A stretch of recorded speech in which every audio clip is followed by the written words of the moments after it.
The state is now using a second location to process asylum seekers' applications due to space constraints at the International Protection Office at Timberlake House on Lower Mount Street in Dublin.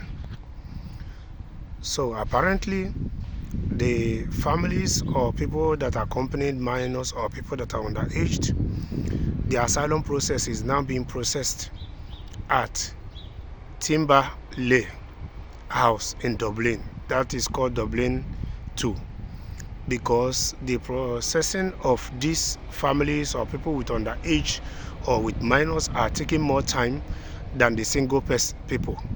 And the application of a family accompanied by children takes longer to register than for single applications, between 3 to 5 hours. Yes, that is to say that's why they need to create this second processing center, which they will be processing that of family to reduce the work stress from the other place, and it will make the process to become more faster.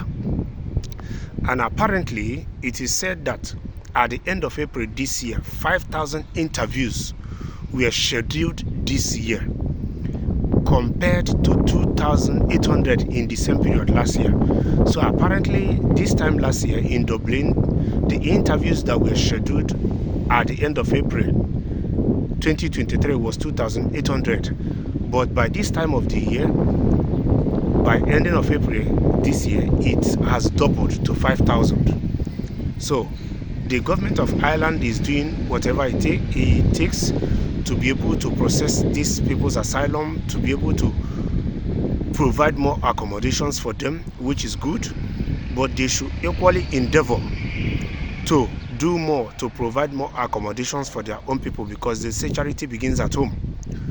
And like I keep saying, these asylum seekers should equally do well to conduct themselves in as much as their asylums are being processed, and they should do well to abide by the laws of this country, and they should avoid any form of confrontation from any Irish citizen that is not able to condone their coming or understand that their government are doing more for them asylum seekers more than the original citizens.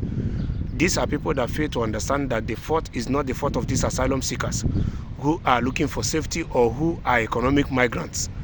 But you know, the way Mr. A handles frustration is not the same way Mr. B will handle it. So some people might decide to pour out their frustration on the asylum seekers rather than their government, which is not right. It's not I'm saying that what these citizens might do is right, is not right. But the asylum seekers should please try to bear so things will not get out of hand. Because if things get out of hand, it might be that some citizens that don't find what these citizens that cannot handle this frustration will do or might do that is not right, might decide to join at the end of the day, and things might get out of hand. And at the end of the day, it won't be funny. So they should do well to condone themselves and abide by the laws of this land. And like I said, Irish government should do more for the 14,000 Irish citizens that are without accommodations or that are having accommodation issues. Their government should do more for their people. They are just 5 million people. Even though it is a small island, their government can invest in more building affordable houses for their people, building schemes to accommodate their people.